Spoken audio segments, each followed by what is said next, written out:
सावन में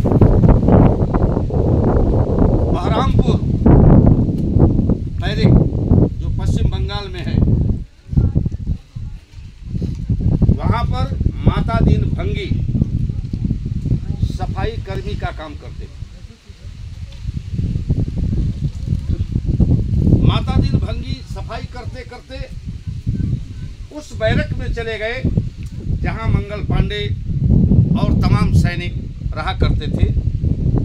और मंगल पांडे से उनकी मुलाकात होती है और मंगल पांडे से उन्होंने कहा कि पंडित जी, मुझे प्यास लगी है, मुझे पानी पिला दीजिए।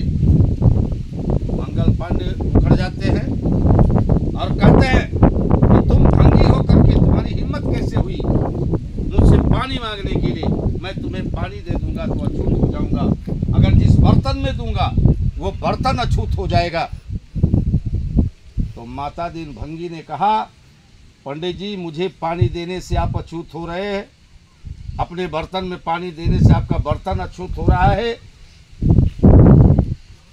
तो आपको मालूम नहीं क्या कि जिस कारतूस को ताक से खींच करके आप राइफल में लगाते हैं वो गाय और सूअर की चर्बी से बना हुआ है। मंगल पांडे के पैर के नीचे की जमीन सड़ गई। उन्होंने कहा, हम तो अपने देशवासी माता दीन भंगी को अछूत समझते थे, लेकिन ये तो हमारा धर्म भ्रष्ट कर रहे हैं लोग। उन्होंने कहा कि चलो मुझे दिखाओ। माता दीन जब देखा उन्होंने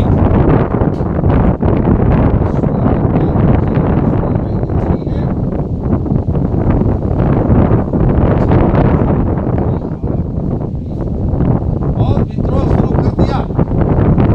और उस विद्रोह में महारानी लक्ष्मीबाई झांसी, बेगम अजरत महल लखनऊ, तात्या टोपे, नाना पाटेकर, नाना साहेब, वीर कुंवर सिंह, ऐसे तमाम क्रांतियों में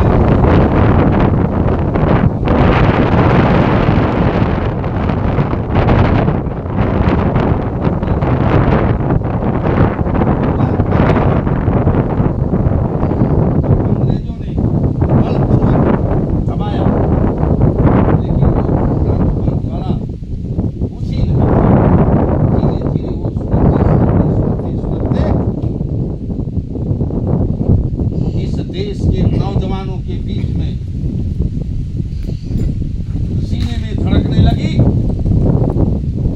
नेताजी सुभाष चंद्र बोस, सरदार भगत सिंह, गोरी बोस, सुखदेव, राजभर, चंद्रशेखर जैसे लोग उस ज्वाला को भड़काना शुरू किया। और इधर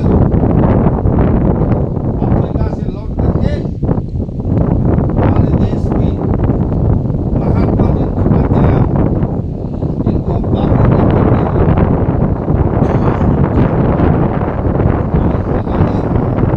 अहिंसा ढंग से असहयोग आंदोलन चला करके इस देश के कोने कोने में अंग्रेजों के खिलाफ आंदोलन करके इस देश को आजाद कराने की मुहिम छेड़ दी। न जाने कितने क्रांतिवीर इस देश की आजादी के लिए शहीद हो गए, न जाने कितने लोग फांसी के फंदे पर झुला दिए गए, जेल में डाल दिया गया, काले पानी पी दिया गया, लेकिन ज्वाला खत्म नहीं हुई। एक ललक थी इस देश के क्रांतिवीरों के अंदर कि हम इस देश को आजाद करा करके ही छोड़ेंगे। अंत में अंग्रेजों को मुंह की खानी पड़ी। उन क्रांतिवीरों की शहादत को देख करके उनको लगा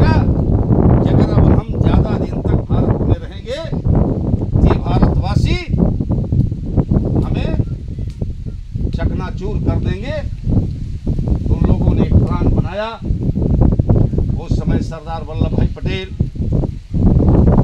मोहम्मद जिन्ना, पंडित जवाहरलाल नेहरू, महात्मा गांधी, डॉक्टर भीमराव अंबेडकर, ऐसे महान विभूतियों को एक जगह इकट्ठा किया। इकट्ठा करके कहा, भाई आप के देश को आजाद करना चाहते हैं, आप अपनी बात को संभालने के लिए तैयार हो जाइए। महात्मा गांधी और पंडित नेहरू, सरदार वल्लभ भाई पटेल और तमाम लीडर थे। ठीक है, हम अपना देश संभालने के लिए तैयार हैं, हम इस देश को चला लेंगे।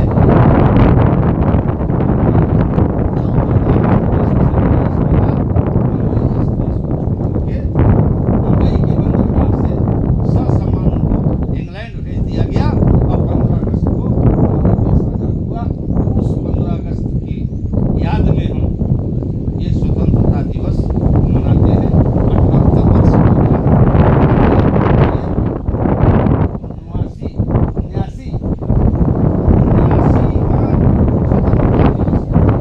जिसको हम लोग बड़े धूमधाम से देश मना रहा है। इसलिए मैं आप लोगों से भी कहना चाहता हूँ, बुजुर्गों ने जैसा भी जीवन जिया उस जीवन पर मत जाइए, बैक मत होइए, आगे की देखिए। छुआछूत, भेदभावना, ऊंच नीच, पाखंडवाद को दूर करके इस देश में निवास करने वाले, इस प्रदेश में निवास करने वाले, इस गांव में निवास करने वाले, चाहे जिस जाति धर्म के व्यक्ति हों, सबसे सम्मान से बराबरी का सम्मान होना चाहिए और एकजुट होकर के हम लोग इस देश के भविष्य के बारे में सोचें। आज कहा जाता है कि अमेरिका विश्व का सबसे धनी देश है। अमेरिका का किसान हो, अमेरिका का मजदूर हो, अमेरिका का अधिकारी हो, अमेरिका का नौकर हो, अमेरिका का स्वीपर हो, लेकिन वह खाली समय बैठता नहीं, वह देश के विकास के बारे में सोचता है। हमारे यहाँ तो खाली हो जाएंगे तो ताश खेलेंगे, जुआ खेलेंगे, लेकिन अमेरिका में ऐसा नहीं है। वहाँ अगर खाली समय है तो बैठ करके अखबार पढ़ेंगे, देश के समाचार के बारे में जानकारी करेंगे और देश के विकास के बारे में कौन सी योजना लागू की जाए,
सोशल मीडिया के माध्यम से देश को प्रगति की ओर ले जाने के लिए जरूर कुछ न कुछ लिखिए।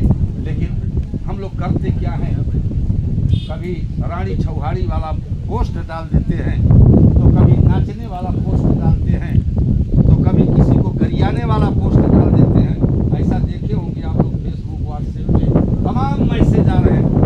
देश के प्रति भारत का कोई भी व्यक्ति ऐसा मैसेज नहीं डालता जिससे देश का विकास हो सके।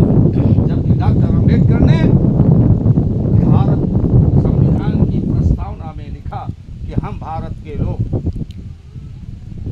यानी प्रथमतः भारतीय हैं और अंततः भारतीय हैं। हम कोई जाति के नहीं हैं, हम भारत के हैं। इसका उदाहरण अगर आप लोगों के बीच से कोई भी बेटा विदेश गया हो, दुबई गया हो, अमेरिका गया हो, इंग्लैंड गया हो, तो वहाँ उससे पूछ लेना, वो न जाति जानता है, न धर्म जानता है, न प्रथा जानता है, न संप्रदाय जानता है। वो केवल एक चीज जानता है कि जगदम्बा जी हमारे भारत के हैं, ये हमारे भाई हैं। न हिंदू पूछता है, न मुसलमान पूछता है, न सिख पूछता है, न ईसाई पूछता है। दुबई में रहने वाला एक ब्राह्मण का लड़का एक विश्वकर्मा के लड़के से, एक मौर्या के लड़के से, एक मुसलमान के लड़के से, एक ईसाई के लड़के से जो भारत का होता है उससे दोस्ती कर लेता है। तो वहाँ तो न कोई संप्रदाय है, न कोई धर्म है, न कोई जाति है, न कोई व्यवस्था है। और यहाँ हम भारत में आपस में एक गांव में रहते हैं, आपस में छुआछूत, ऊंच नीच, भेदभावना, पाखंड की बात करते हैं। इसलिए मैं आप लोगों से निवेदन करूंगा कि 78 साल हो गया, अब आप पढ़े लिखे लोग हो गए हैं। पहले तो आपको शिक्षा नहीं मिलती थी, लेकिन अब आपको शिक्षा मिल रही है। आप उस शिक्षा का उपयोग करिए और पाखंडवाद से दूर होइए, इस देश के भविष्य के बारे में सोचिए। तब साथियों गर्व से कह सकते हैं कि हम आजाद भारत के नागरिक हैं, हमारा देश आजाद है और हमारा भाई लखनऊ दिल्ली की कुर्सी पर बैठ करके शासन चला रहा है। राजा को भी कहा जाता है, अगर राजा गलत करता है तो उसको सोशल मीडिया के माध्यम से उसकी कमी को गिनाने का काम करिए और उसको रास्ता बताइए सोशल मीडिया के माध्यम से कि अगर आप किसानों के बारे में इस तरह से कर देंगे तो किसान खुशहाल होगा। क्योंकि भारत की खुशहाली का रास्ता खेत और खलिहान से होकर के जाता है। ये ऐसे महापुरुष इस भारत के प्रधानमंत्री हुए हैं, उत्तर प्रदेश के मुख्यमंत्री हुए हैं, जिनको हम असली किसान नेता कहते थे, चौधरी चरण सिंह। उन्होंने कहा था कि देश की खुशहाली का रास्ता खेत और खलिहान से होकर के जाता है। अगर देश का किसान खुशहाल होगा, ये देश खुशहाल होगा। उदाहरण के तौर पे मैं आपको बताना चाहता हूँ, यहाँ तो 100 में 80% लोग खेती करते हैं। अमेरिका में 100 में 4 आदमी खेती करता है। आज अमेरिका विश्व का सबसे धनी देश है। अमेरिका का गेहूं तमाम गरीब देशों में फ्री में भेजा जाता है और जब कोई देश उसका गेहूं नहीं लेता तो समुद्र में छल्ली लगवा करके रख देता है और उससे एक ऊर्जा तैयार करता है जिससे बिजली उत्पन्न होती है। और हमारे देश में क्या है, 100 में 80 लोग खेती करते हैं। किसान फटे हाल है, किसान को खाद नहीं मिल रहा है, सही समय पर पानी नहीं मिल रहा है, सही समय पर बिजली नहीं मिल रही है, तो पैदा क्या करेगा। अमेरिका का किसान 1 बीघा खेत में 16 क्विंटल गेहूं पैदा करता है। और भारत का किसान, आप सब किसान हो, कितना पैदा करते हैं, 24 घंटे मेहनत करते हैं, 6 से 7 कुंटल, बहुत हुआ तो 8 कुंटल, 8 कुंटल नहीं, कुछ जगहों पे 8 कुंटल पैदा करते। और अमेरिका का किसान केवल 4 घंटे खेत में काम करता है और हम भारत का किसान 24 घंटे खेत में काम करता है। मियाँ बीबी के साथ लगा रहता है, बच्चों के साथ, रात में पानी लगाया है तो खाली छींटना है तो ये करना है वो करना है, लेकिन गेहूँ पैदा करता है बामुश्किल 8 कुंटल। जबकि सबसे बढ़िया मिट्टी, उपजाऊ मिट्टी भारत में है। सबसे बढ़िया मौसम भारत में है। 6 प्रकार की ऋतुएं भारत में पाई जाती हैं। सबसे ज्यादा किसान भारत में है। सबसे ज्यादा मजदूर भारत में है। सबसे ज्यादा नौजवान भारत में है। लेकिन क्या कारण है कि भारत का किसान आज फटेहाल है, गरीबी रेखा में अपना जीवन यापन कर रहा है? कारण है कि यहाँ की जो भी आप सरकारें बनाते हैं आजादी के बाद, वो किसानों की गरीबी दूर करने की बात करते हैं, लेकिन किसानों के भले की बात नहीं करते।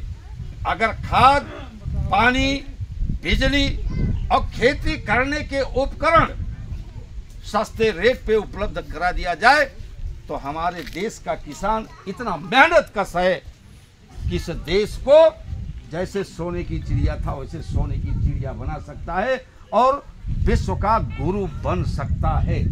लेकिन नहीं, वहीं अमेरिका अपने देश के किसानों के लिए खाद, पानी, बिजली और खेती करने के उपकरण फैक्ट्री रेट पर उपलब्ध कराता है। इसलिए वहां का किसान खुशहाल है, और जब किसान खुशहाल है तो वो देश खुशहाल है। आज विश्व का सबसे बड़ा ताकतवर देश माना जाता है। लेकिन हम भारत के लोग विकसित देश में माने जाते हैं, विकासशील भी नहीं, विकसित देश धीरे धीरे चल रहे हैं। इसलिए मैं आप लोगों से निवेदन करूंगा कि अपने अंदर एक ऐसी भावना लाइए कि हम सब एक हैं, हम भारत के लोग हैं, भारत के वासी हैं। भारत की खुशहाली के लिए हम काम करेंगे, मेहनत करेंगे, लेकिन भारत के भविष्य के बारे में भी सोचेंगे और नौजवानों को संस्कार दीजिए। अभी मैंने देखा, छोटी सिखाइए। और मैं आप लोगों से और निवेदन करूंगा, जो बच्चे बड़ी बड़ी मोबाइल लेकर के घूम रहे हैं उन बच्चों पर थोड़ा पाबंदी लगाइए। अपने बच्चों पर, बेटा ये आँख खराब हो जाएगी। उदाहरण के तौर पे मैं बताना चाहता हूँ, एक दिन मेरा छोटा बेटा, वो भी बहुत मोबाइल देखता था। हम सो जाते थे, मोबाइल उठा करके ले जाता था, खूब देखता था। मैंने एक जुगाड़ फिट किया। वो सो रहा था और मैं अपनी आंखों में खूब काजल लगाया, और काजल लगा करके खूब रगड़ दिया, मतलब उसको लगे ना कि काजल लगाए हैं। और जब